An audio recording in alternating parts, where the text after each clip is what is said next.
Dear viewers, Assalamu alaikum. You are learning English and I am Shafil Islam Waitul. প্রিয় শিক্ষার্থী, তোমরা যারা honours অথবা ডিগ্রি পরীক্ষার্থী তোমাদের জন্য এই ভিডিওগুলো। তাহলে আজকে আমরা যে টপিকটি শিখব সেটা হচ্ছে আর্টিকেলস। সো আর্টিকেলস হচ্ছে একটি ডিটারমিনার। ডিটারমিনার কাকে বলে? ওকে, ডিটারমিনার কাকে বলে? যা নাউনের পূর্বে বসে ওই নামটির অবস্থান অথবা হচ্ছে কাজ নির্দেশ করে সেটা হচ্ছে ডিটারমিনার। ডিটারমিনার আরো অনেকগুলো আছে, তার মধ্যে আর্টিকেলস একটি ডিটারমিনার। আর্টিকেলস এর বাংলা অর্থ হচ্ছে পদাশ্রিত নির্দেশক। পদাশ্রিত নির্দেশক। Right. তাহলে পদাশ্রিত নির্দেশককে কি বলা হয়? আর্টিকেল বলা হয়। আর্টিকেল আরো অনেকগুলো অর্থ আছে, তার মধ্যে হচ্ছে একটি হতে পারে যে কোনো জিনিসপত্র। যে কোনো জিনিসপত্র হচ্ছে আর্টিকেলস। তারপর হচ্ছে তোমার সংবিধানের অধ্যায়কে আমরা আর্টিকেলস বলে থাকি। সংবিধানের অধ্যায়। তারপর হচ্ছে সংবাদপত্রে যে কলামগুলো ব্যবহার করা হয় সেটা হচ্ছে আর্টিকেলস। সো আমরা আর্টিকেলসের বাংলা অর্থগুলো দেখলাম। আসলে আর্টিকেলস কোথায় বসে? ডিটারমিনার একটু আগে বললাম। ডিটারমিনার বসে হচ্ছে নাউনের আগে। সো নাউনের আগে যদি বসে এবং নির্দিষ্ট বা অনির্দিষ্ট বোঝায় তাহলে সেটাকে আর্টিকেলস বলা হয়। তো আর্টিকেলস হচ্ছে দুই প্রকার, একটি হচ্ছে ডেফিনিট আর্টিকেল আর হচ্ছে ইনডেফিনিট আর্টিকেল। ডেফিনিট আর্টিকেলের সংখ্যা হচ্ছে একটি। ওকে, ডেফিনিট আর্টিকেলের সংখ্যা হচ্ছে মাত্র একটি এবং ইনডেফিনিটের সংখ্যা হচ্ছে দুইটি। ইনডেফিনিটের সংখ্যা হচ্ছে দুইটি। এখন উচ্চারণগত দিক থেকে এটা কখনো দা এবং কখনো দি বলা হয়, অর্থাৎ ভাওয়েল বা ভাওয়েল সাউন্ডস। ভাওয়েল অথবা ভাওয়েল সাউন্ডস। সাউন্ডস এর পর যদি বসে তাহলে এটি উচ্চারণ হচ্ছে দি হয়ে যাবে। অপর দিকে কনসোন্যান্ট অথবা সে কনসোন্যান্ট সাউন্ডস। কনসোন্যান্ট সাউন্ডের পর যদি বসে তাহলে সেটি দা হয়ে যায়। ওকে, তাহলে কখনো দা কখনো দি, এটা হচ্ছে প্রনাউন্সিয়েশন। কোনো সমস্যা নাই, তোমাদের বসালেই শুধু এখানে হলো।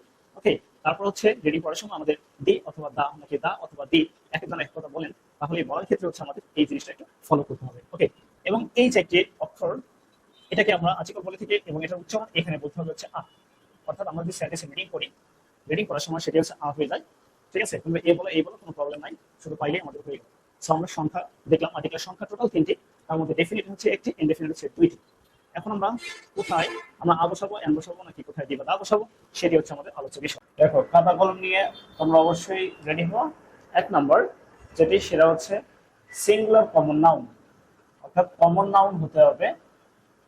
কমন নাউন, আমি বলছি সিঙ্গুলার কমন নাউনের প্রথম অক্ষরটি ভাওয়েল বা ভাওয়েল সাউন্ডের মতো উচ্চারিত হলে তার পূর্বে এন বসে। আবার বলছি কমন নাউন যদি সিঙ্গুলার হয়, ওকে, সিঙ্গুলার সিঙ্গুলার কমন নাউনের প্রথম অক্ষরটি যদি ভাওয়েল বা ভাওয়েল সাউন্ড হয়, অর্থাৎ ভাওয়েল হচ্ছে 5টা কিন্তু সাউন্ড হচ্ছে 20টা, এর হচ্ছে ভাওয়েল বা ভাওয়েল সাউন্ড বলতেছিলাম।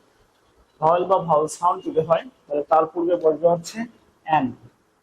ঠিক তেমনি কনসোনেন্ট বা কনসোনেন্ট সাউন্ড, তাহলে কনসোনেন্ট লেটার হচ্ছে 21টি কিন্তু সাউন্ড হচ্ছে 24টি। টোটাল ইংলিশে সাউন্ড হচ্ছে 44টি। সো কনসোনেন্ট বা কনসোনেন্ট সাউন্ড এর আগে বলবে হচ্ছে আ। তাহলে বুঝলাম আমরা ভাওয়েল বা ভাওয়েল সাউন্ড, কনসোনেন্ট বা কনসোনেন্ট সাউন্ড যদি হয় এবং সিঙ্গুলার যদি কমন নাউন হয়, তাহলে কমন নাউন আবার কোনগুলো? সো কমন নাউনের আমরা ব্যাখ্যাগুলো দেখি, কমন নাউন কোনগুলো হতে পারে। তাহলে কমন নাউন হতে পারে প্রফেশন। প্রফেশন অর্থাৎ যে কোনো পেশা। তাহলে সেই পেশার যদি প্রথম অক্ষরটি ভাওয়েল সাউন্ড হয় বা ভাওয়েল হয় তাহলে বলবে আন, কনসোনেন্ট বা কনসোনেন্ট সাউন্ড হলে বলবে হচ্ছে আ। সো প্রফেশন হচ্ছে আমার কমন নাউন। তারপর হচ্ছে কি, তারপর হচ্ছে একই জাতীয়, সিমিলার, একই জাতীয় ব্যক্তি, বস্তু, স্থান, প্রাণী, মানুষের তৈরি সকল বস্তু।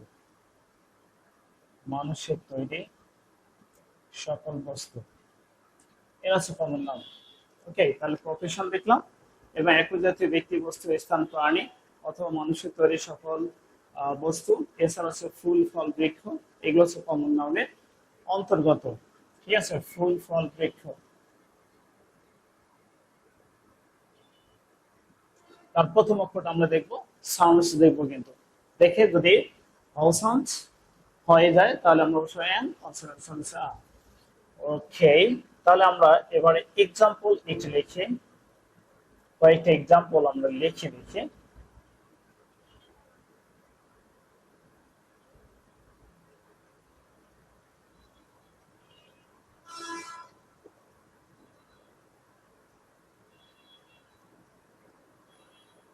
দেখো এখানে চারটি ওয়ার্ড আমরা লিখেছি। প্রথম যে ওয়ার্ডটি লিখেছি এটির উচ্চারণ হচ্ছে সরাসরি হচ্ছে ইউ, ইউ। তাহলে ইউটা হচ্ছে আবার কনসোনেন্ট সাউন্ড, এটা ভাউল সাউন্ড না। ইউটা কনসোনেন্ট সাউন্ড এবং ওয়া হচ্ছে কনসোনেন্ট সাউন্ড। তাহলে যেহেতু এটি হচ্ছে কি কনসোনেন্ট সাউন্ড, এই কারণে তার পূর্বে বলবো হচ্ছে আ। দেন যদি এখানে এসটা সামনে আছে কিন্তু এসটা হচ্ছে অনুচ্চারিত, এটা হচ্ছে এ আ।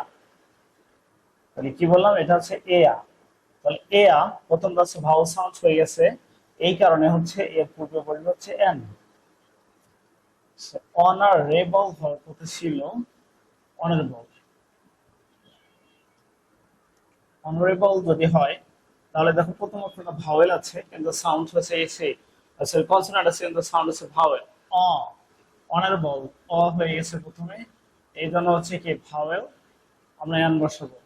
দেন আবার চলেছে ইউনিভার্সিটি, ইউনিভার্সিটি ইউ উচ্চারণ কি ইউ হয়ে গেছে, যার কারণে এখানে বলবো হচ্ছে আ। তাহলে এই ওয়ার্ডগুলো ছিল হচ্ছে কমন নাউন, এবং কমন নাউন হওয়ার কারণে আমরা আ অথবা এন বসাইছি। ওকে, এক নম্বর নিয়ম ক্লিয়ার। এক নম্বরে বুঝতে পারো তাহলে আ বা এন এর ব্যবহার আমাদের মোটামুটি অনেকটাই ক্লিয়ার হয়ে যাবে।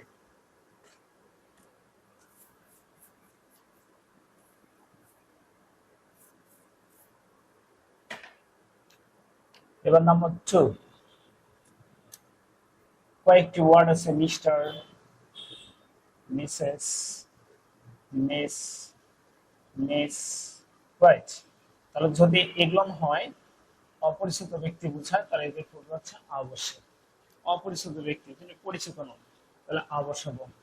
Example mister Alim will meet you, তার মানে আমি তাকে সাক্ষাৎ এখনো পাইনি, সাক্ষাৎ করবেন অপরিচিত ব্যক্তি, আবশ্যক।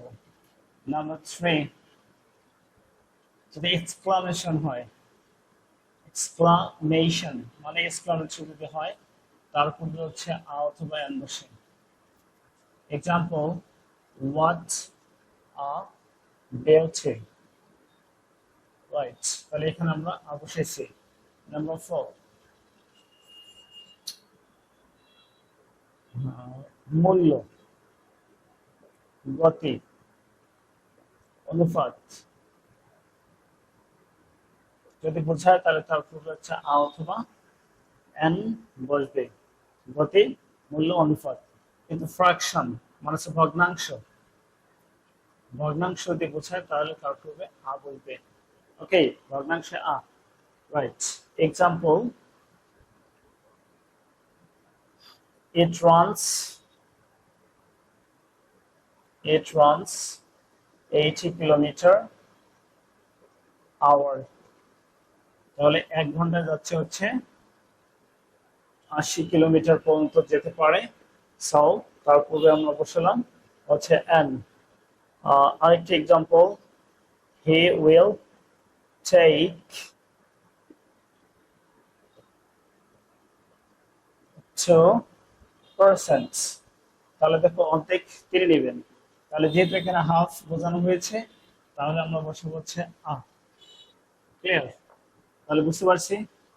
So for more videos, please stay connected with us and you will know a lot. Again, Assalamu alaikum.